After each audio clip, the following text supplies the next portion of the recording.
Hello guys, it's Andres, and we're going to review now how we play when we face one race first in and we are still in position. So basically we're in middle cutoff or bottom, and the early position middle or cutoff has raced before us. So it's not a very extremely hard spot. We only need to have a few things into consideration, but we'll speak about them. First of all, we cannot use PO Solver. It's pretty obvious. There are more than two players involved in hand, so it does not make sense that we can use it. Then we'll use Poker Snowy, which is, we know is not a perfect tool, but still is much better than doing it by our own. What kind of factors are we going to take into account? The same as when we defend the big blind. First of all, what's the position that is we are facing the race? Like if it's early position, we'll estimate like 15%. If it's middle position, 20%. If it's cut off, 25%. Second of all, what's the sizing of the open race? Like if it's bigger, we will defend less and we'll be 3-betting more. Like we'll be calling very few hands. If he's open racing with a smaller sizing, probably we will defend a wider range, especially in the bottom. Like the less people we have behind of us, the bigger is going to be the range that we are going to defend. So it's pretty easy now to figure out how we're going to the morphology of the ranges. Basically, we'll be using we can have a look here. Let's go to pre-flop advice. We'll be using the ace-x suited, we'll be using ace-king, queens, jacks, ace-queen suited probably, and some of the suited connectors here that we are not going to, our opponent will not have better hands that are dominating our hands. So this is going to work well for board coverage and all these things. So if we fall, and let's see what range here, we will be 3-betting the same hands, and we'll be calling some hands with very good playability, like Broadway suited, some pocket pairs, and things like that. And we'll be 3-betting ace-x suited, like the biggest hands, and then some suited connectors that are not high enough to be calling. So it's pretty easy to play this spot. We need to take into account who is our opponent, how are the people that we have behind of us. Like if we have really aggressive people, we might deviate and we'll be making we'll be having a lower call cal, or even we'll be 3-betting more. If our opponent is a weak player, probably we will prefer to be 3-betting instead of call calling, and it makes a lot of sense. For example, if here raises someone who has very low win-wins in the flop, and we're playing the cutoff, and we have something like king-queen suited, probably it should be, well, let's go to the hands that it might happen here. And I'll show you. Probably queen jack suited, jack 10 suited should be some hands that you could call cal, but I prefer to be 3-bet folding them.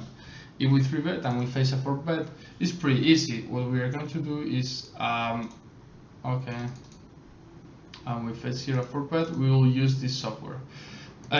You can try to do some simulations with Poker Snowy, with PO Solver, because you are on a heads-up pot and the ranges are really tight, so it's not going to take you a very long time to do them. The only problem is that the fragility of the pre-flop assumption is tremendous. Like it's really hard to make really accurate and equilibrated situations here. And our opponents might have too many bluff combinations or very low bluff combinations, and it's going to happen a lot. So I recommend to use some Poker Snowy, which is going to be much easier to use. And this is the thing that I normally use.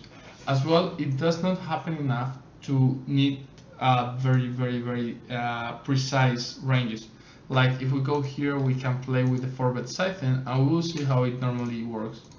Go here. You remember that we will never take into account what Poker Snowy says for 5 bets, and we will only use PO Solver once or PO Solver approach to it. So here you see that it's going to be calling the 3-bet with pocket 8s, but it will be a really small percentage and all these things. And then it's going to be calling as well with 6-5 suited. But you know, you can also avoid this kind of hands. I just play the bigger hands, and definitely you are not going in with ace-10 suited because it makes no sense. So in my opinion, we should be using the pre-flop ranges for call cal and 3-bet from Poker Snowy, and it's good that you have some charts, and we will provide some charts, some basic charts based on the sizing of raise first in, like for example bottom versus early, and we will say, okay, if it's raising 2 big blinds, we will defend this range and we'll 3-bet this range. If it's 2.5 big blinds, we will defend this range and we'll 3-bet in this range, and it's going to be tighter range, of course, and if he raises 3 big blinds, the same. However, I strongly recommend that you do your own charts, because you will learn a lot how ranges work, and you will have a much more, it's going to be much easier for you to visualize the ranges. So this is the kind of work that many people think is not, you can just get it for free, but I think doing it gives you a lot more than just copying some charts and things like that. So many people are too lax on this kind of spots, like they don't really have a clear idea on what should be their ranges or things like that, or they commit pretty big mistakes, especially mid stakes. I recommend that you study this, because it's an important spot, and also it's not, I mean, there are some spots like that you should be playing more hands, probably that should be 3-betting more, that you should be just cold calling more, and you probably are not doing with the right hands, or you even are not doing it. So yeah, I think having a look, doing your own charts, and try to play pretty close to Poker Snowy when you are cold calling or 3-betting, and then we will use the versus 4-bet video that we already did to figure out how would PS Solver would work on this thing.